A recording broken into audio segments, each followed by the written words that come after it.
My name is James M. Lee. I go by Jim.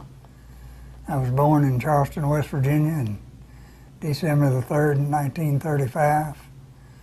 I've lived in Dunbar, West Virginia, which is a suburb of Charleston, through high school. And when I got out of high school, I had an uncle that worked out here at Monsanto, and it had just opened up. And so I come down here a week later and went to work out there as a mechanic in a yarn plant. And I worked from a mechanic helper over the years up through mechanic and then the lead mechanic, and I left as an engineering technician and retired in April of '92. And I've enjoyed life ever since for the last 20 years, and hope I have a few more left.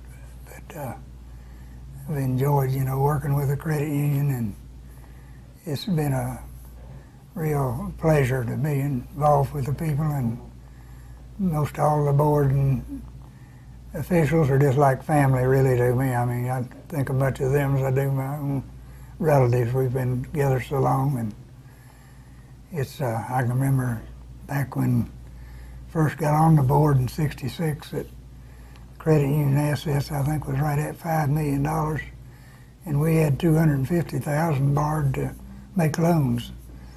And we used to have our board meetings there at the credit union, a little old room, and our dinner in the evenings was go right down to the cafeteria in the yarn plant and get a free meal. Some of it was good, some of it wasn't too good. I know most all the old folks that was on the board are gone, but we had a good time. And I can remember back when they were dedicating the new credit union building in Tallahassee. It was in the late '60s, I guess. And we all was going to go down to the dedication, and there was 2 carloads of us, and Chris Brooks was driving one of them, and Louis Lambert was the president of the board then, and he was driving the other car. And we didn't make it off a 9 Mile Road before Chris got a speeding ticket, and Louis yacked at him all the way down, and we got down close to Tallahassee, and Louis got a speeding ticket. So that ended that. There wasn't no more said about speeding tickets, but things have come a long way. I know I'm real proud to see how it's grown, and it's really, a pleasure to be involved in it. It had, the day I hired in, actually went out in the area, they spun the first yarn out of what was called a Type 8 machine, made hosiery yarn, and they had been training people in DuPont and up in West Virginia and down in Port Arthur, Texas, and all where. This is the only plant in the world right here that makes everything right here, the intermediate part of it, and all spins the yarn all in one process. They had different areas around the country that they made the salt, and then they had up in Virginia, I think, where they spun a lot of their yarn and all. And it, I think I've always heard that they sold us all the old equipment. It was obsolete. Started the plant up. Of course, they got their license from DuPont, But it's been a good place to work over the years. In fact, back in the old Chemstrand days, original, it was a lot like Chris tries to do here at the credit union. People really meant something to them. They had picnics all the time and different things, family things you could enjoy, and there was bowling and had softball. In fact, they even hired people, I think, softball pitch for different teams. I know I was lucky enough one time to go. They had different bowling leagues, and they took a bunch of us down on the company plane one time to Miami to bowling thing down there, and enjoyed that. It was quite an experience. Run around and smoke that corn silk and all that kind of stuff, Yeah. Make cigarettes, roll corn silk, like old cigarette papers. I've been through, that's the worst thing I ever done. I smoked till I run into Eunice. She got on me, but I quit 36 years ago. I hadn't touched another one. Well, what was it like back then leaving high school and coming all the way down here? It was kind of scary in a ways, you know, because I was still just a kid when you get right down to it. But I had a little old 46 Ford Coupe that I had bought from passing papers. And I drove it down here and got down to Montgomery, and alternator went out on, I mean, generator, not alternator. And I had to have it fixed and spent the night there. And I never will forget, I got up and they had breakfast and they had grits, and I thought it was cream of wheat, and I was putting sugar on it, you know. And but it turned out I like them pretty good. But was your uncle already living here? Yes, So you lived with him for a while? Yeah, I stayed with him, I guess about 3 or 4 weeks, and I was lucky enough to get into Hopkins boarding house, if you knew where that was. No way. And I lived there for a couple of years, and Miss Hopkins, she called us her kids, you know, and she'd pack us a lunch every day, and there were 3 sandwiches in there, and one of my favorites was she'd put pineapple, a couple of slices of pineapple and cheese, and you can make you a sandwich out of that, you know, and there was always a dessert in there, you know, and we got every meal, you know, served to us except Sunday evening, and she'd just leave the kitchen open for us, the ones that lived there, and we'd go in there and rob the refrigerator, anything we wanted, or the milk machine, you know, and it was quite an experience. Yeah, I really enjoyed it. In fact, I was up on the second floor, and a couple of girls that worked there, one of them was her daughter, and another girl that done the serving and all. They were all up there, you know, on the same floor we was, and picking at each other all the time, pulling pranks. And it was really nice. And the rooms all had antiques in them, you know. I kicked myself for not going down there when they sold all that stuff off and trying to get something, because there was really some nice furniture in there. And I remember we had a big old marble lavatory in our bedroom. It must have been almost as wide as this table, and there's marble slab all around it, you know. It was really nice, but it was some of the best fried chicken you ever put in your mouth. And if you knew the roast, you could tell one of them girls to bring you some pulley bones, and they'd bring you a little bowl of pulley bones out there, which is the breast, you know, right where the pulley bones out, and that's the best part of it. Funny part about it, we had right across the street was a YWCA in another big old house, and all these cadets would come down there on the weekend to eat, and girls would get out there, and they had a balcony. The roof were actually over the porch, but they'd get out, crawl out the window, and whistle at those cadets and carry on, you know. It was plumb comical to sit out there and watch them. You know, at that time, there was just that one big table they had in the main dining room, and they lived over in the other part where the smaller tables were at. And as they opened up and the crowds got so big, they moved.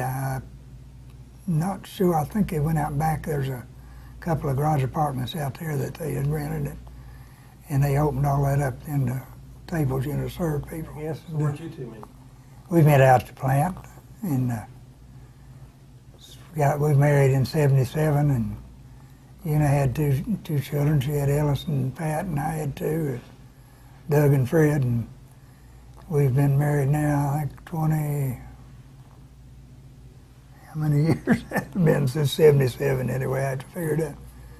But yeah, Joey's going to be 35 this year. Had a good life, and I don't know what I'd do without her, Lord. She's been a blessing to me. We've had a good life, and I hope we have a few more years left, I think, and hope I get to stay with the credit union. I've really enjoyed it. And I worked for a foreman of Dick Wetzel, and he had been, I believe he was on the original board that formed the credit union, and he talked me into running and asked, why don't you run for the board? And I never had thought about it, but I did, and got elected, and been there ever since. They can't run me off. They were, sure enough, you had to get out and work and get, you know, let people know you want their vote and all that. A lot of people won't vote for you unless you ask them, you know, and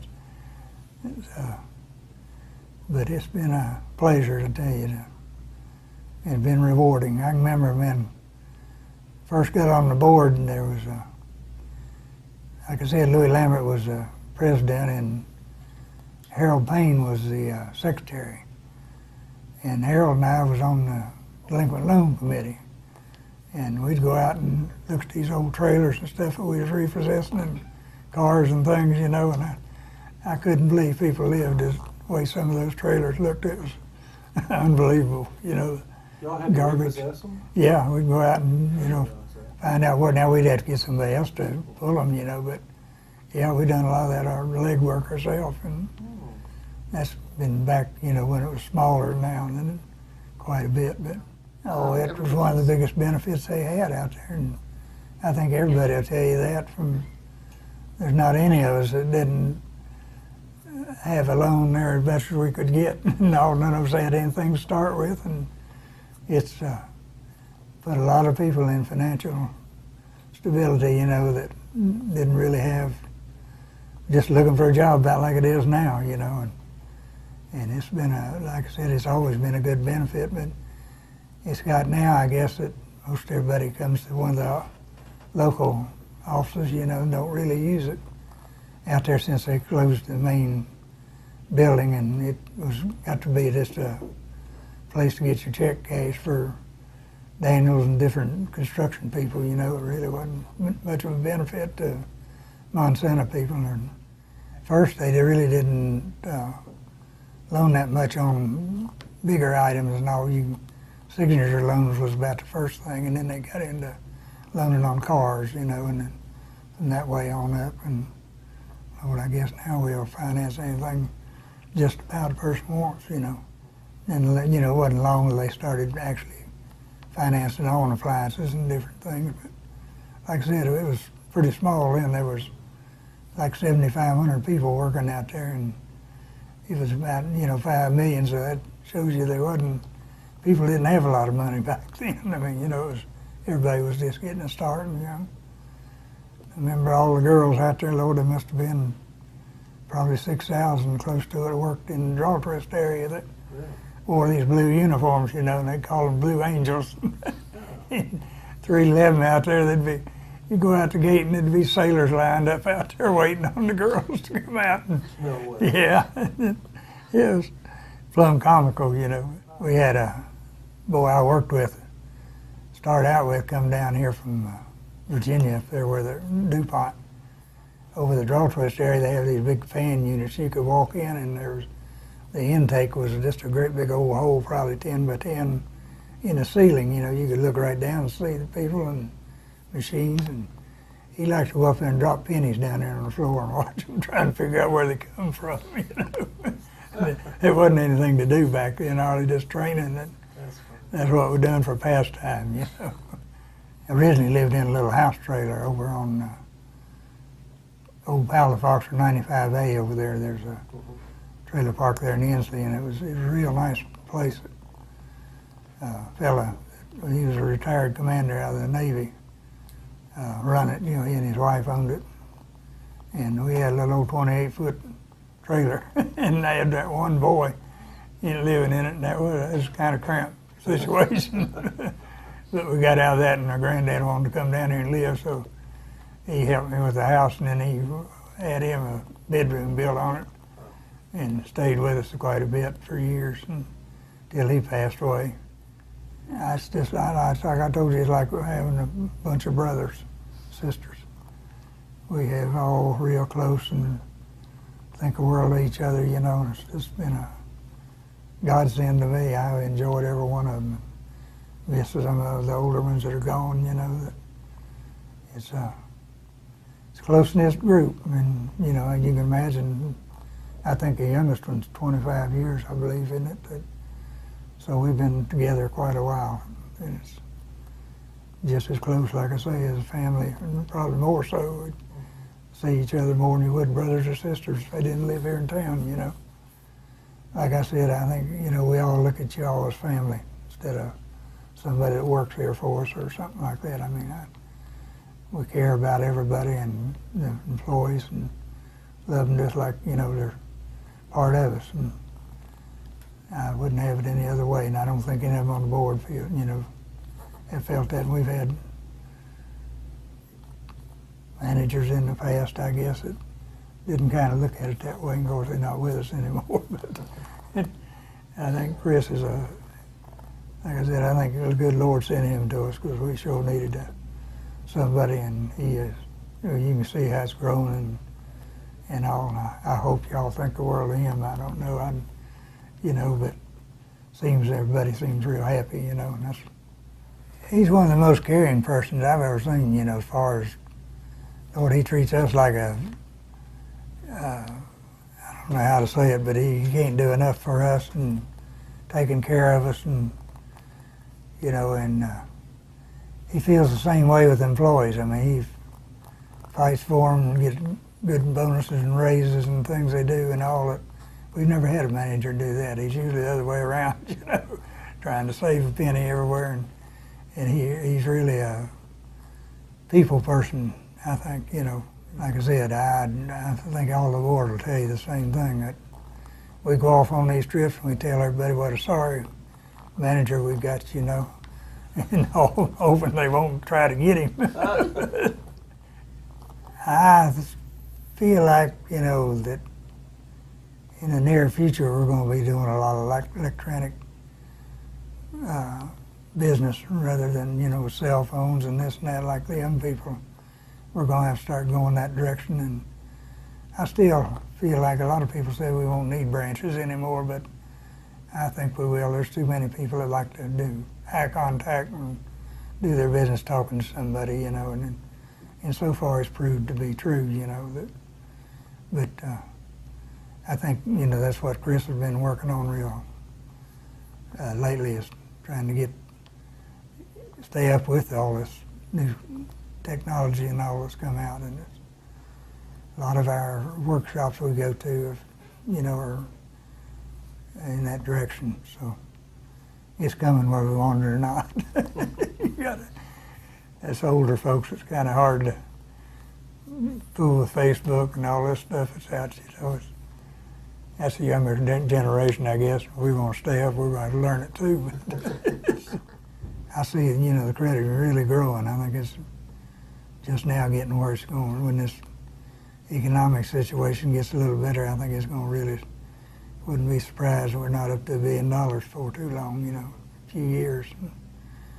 And that's another thing Chris don't really push, is trying to see how big we can make a credit union. I mean, we could bring in as much money as we want, I guess, but you got to have somewhere to put it and somewhere to loan it out, until you can do that, well, you're foolish to try to get a big bunch of assets you can't do anything with, So he, like I said, he's one of the smartest men I've ever run into.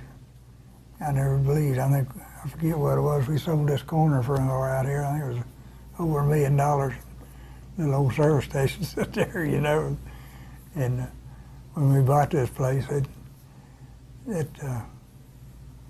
KDA was, I think, the one that got it up, the property up for us, and all pieced it together and then told us about it. But we were looking at another piece over here where you get on off a 9 Mile Road going on to 29, and that section is still sitting there, but we was at that time our manager was really pushing that here, and thank goodness we didn't, because there's no way to get in and out of it hardly, and come up with this, and boy, this has been an ideal location. We just outgrew that we had a little old space out there at the plant. Wasn't a whole lot much bigger than this room here, I don't guess. And that's when they had the old cards and all. They didn't have, IBM and stuff, and all those hand cards. You had wrote everything. And no way we could stay in business now doing that way. Hope everything, stays smooth as it's going now and keeps on going. We sure been blessed, Now, thank for the chance to be a part of it.